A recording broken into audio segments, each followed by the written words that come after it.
We all know Jennifer Aniston best for her role as Rachel on Friends, and for the infamous haircut by the same name. But that's not all Aniston has achieved in her decades-long career. This millionaire Hollywood actress has a plethora of film and TV accolades and guest appearances under her belt, not least joining Reese Witherspoon in the 2019 Apple TV series The Morning Show. Despite being one of America's most recognized celebrities, Jennifer Aniston's life hasn't always been so star-studded. Watch to the end to get the full picture of this Hollywood royal's dramatic journey to the top. Jennifer Aniston thought the Rachel was ugly. If you were a teen in the 90s, you and/or your friends probably sported Rachel's Friends do. The layered cut that framed the face quickly became one of the most popular haircuts of all time, but you might be surprised to learn Jennifer Aniston wasn't a fan. And as anyone who requested their hairdresser to copy it would discover, the hairstyle was hard to maintain. Aniston mentioned in a Glamour interview she couldn't do it independently because it required far too much skill with a hairbrush and blow-dryer. Jennifer Aniston once sold weight loss products on the radio. Take one look at Aniston today and you'd think her career has always been smooth sailing. One of her first appearances was on The Howard Stern Show. It was 1989 and she wasn't there as a guest. Instead, she was peddling a popular weight loss product called Nutrisystem. While Stern was not a complete gentleman on set, he reportedly complimented Aniston on her full chest and sensual pout before suggesting she model for Playboy. The two later became friends. Hey, if you're enjoying this video so far, be sure you give it a like and subscribe to our channel. Stick around for a lot more about Jennifer Aniston. Jennifer Aniston's father didn't want her to become an actor. Her father is actor John Aniston of Days of Our Lives fame, and her mother is Nancy Dow, who counts Beverly Hillbillies and The Wild Wild West among her TV credits. It's no surprise Jennifer Aniston craved the limelight from a young age. Despite his TV success, her father pleaded with her to not get into acting. He told her the rejection is brutal. He advised her to pursue a more stable career, suggesting she become a lawyer instead. It seems Aniston was a devoted daughter. Her choice to take up acting was her one rebellion, she told the online magazine Collider. She had some ordinary jobs before Friends. Like other aspiring actors trying to make it big in Hollywood, Jennifer Aniston took various jobs while working the audition circuit. She waited tables, manned the reception desk at an advertising agency, and spent a memorable 2 days working as one of the infamous New York City bicycle couriers. She jokingly told The Mirror that while she was great at cycling through the traffic, she was terrible at directions. A lot of people waited a long time for parcels those 2 days. Teenage Jennifer Aniston had a secret goth side. In a 2016 interview for People's World's Most Beautiful Woman cover story, Jennifer Aniston admitted her high school style was tragic. It was the 80s and Aniston went through a bit of a rebellious goth phase. Her aim, she says, was to look as unattractive as possible. Things didn't get much better in the 90s. Photos show Aniston in mom jeans, billowy blouses, and huge belts.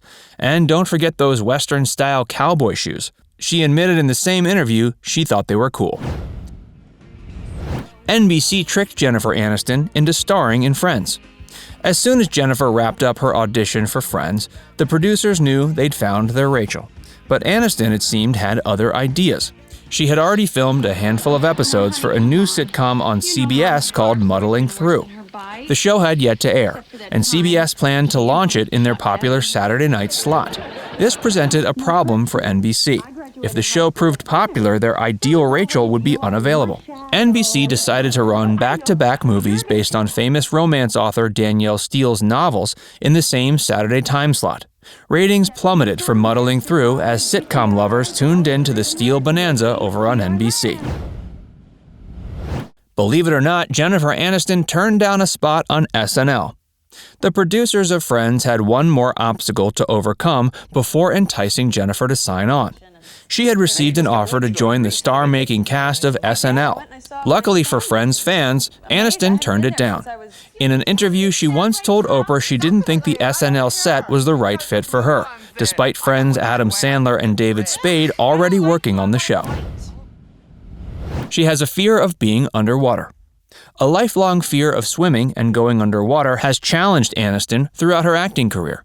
She had a hard time filming Cake in 2015 when her character underwent water therapy to overcome addiction to prescription painkillers. She told E! News that when she was younger, she was riding a tricycle near a pool when she fell into the water. Her brother tried to help her, but she wouldn't let go of the bike. It makes you wonder how Aniston managed to do the water fountain scene in the opening credits of Friends. Aniston didn't speak to her mom for years. Aniston's relationship with her model and actress mother, Nancy Dow, had been complicated since she was small. Dow was unforgiving of what she perceived as her daughter's flaws. She would hold petty grudges and had a temper. Aniston found it difficult to live under the shadow of such a stunning star. At the peak of Friends mania, Dow wrote an exposing memoir called From Mother and Daughter to Friends. The tell-all book detailed the problems between Dow and her daughter, leaving Aniston feeling betrayed. Aniston didn't even invite her mother to her wedding to Brad Pitt. Dyslexia made Jennifer's school life difficult. It wasn't just home life that was tough for young Jennifer. She also struggled with her schoolwork. But it wasn't until she was in her 20s she finally received her diagnosis of dyslexia. Overnight, she went from believing she simply wasn't that smart to understanding the underlying cause of her struggle to study. She's not alone in that diagnosis. Over the years, many celebrities have admitted to struggling with dyslexia, from Steven Spielberg and Tom Cruise to Keira Knightley and Cher. In Aniston's first film, she starred alongside a leprechaun. Before her rise to Friends fame, Aniston appeared in the 1993 low-budget slasher film Leprechaun. Unbelievably, Aniston is immensely proud of her role in the now cult classic film. Though maybe not so much when former husband Justin Theroux came across the movie when channel surfing together one night. Aniston told Howard Stern she just kept walking in and out of the room, cringing. She's had a hard time staying married. Brad Pitt and Aniston were married in 2000. When the couple announced their divorce a mere 5 years later, the world collectively gasped in horror. It wasn't until Pitt divorced Angelina Jolie that the former couple started to mend bridges. When Pitt asked to meet her to apologize for his past wrongs, Aniston was reportedly overcome with emotion. Pitt attended Aniston's 50th birthday in 2019, and the couple was spotted looking at each other affectionately when they both won a SAG award in 2020. Her marriage to Justin Theroux didn't fare much better. The couple were married in 2009 and divorced just a few years later. She also dated musician John Mayer, but broke it off when it was clear he was too busy for a committed relationship. She made a triumphant return to TV in 2019. Can you believe Friends has been off the air for almost 20 years? Since relinquishing her role as Rachel in 2004, Aniston has focused mostly on her film career, starring in box office hits like Marley and Me and Office Christmas Party. She returned to television in 2019, this time co-starring with Reese Witherspoon on a comedy drama The Morning Show. Inspired by the Me Too movement, Aniston plays the part of a veteran TV host on the verge of getting canceled. While her character experiences ageism on the show, Aniston says her age has never held her back. Now it's time to hear from you. Did you beg your hairdresser for the Rachel haircut back in the 90s? Or did you prefer the long blonde locks of Phoebe? Let us know in the comments below. And don't forget to like and subscribe to Facts Verse for more.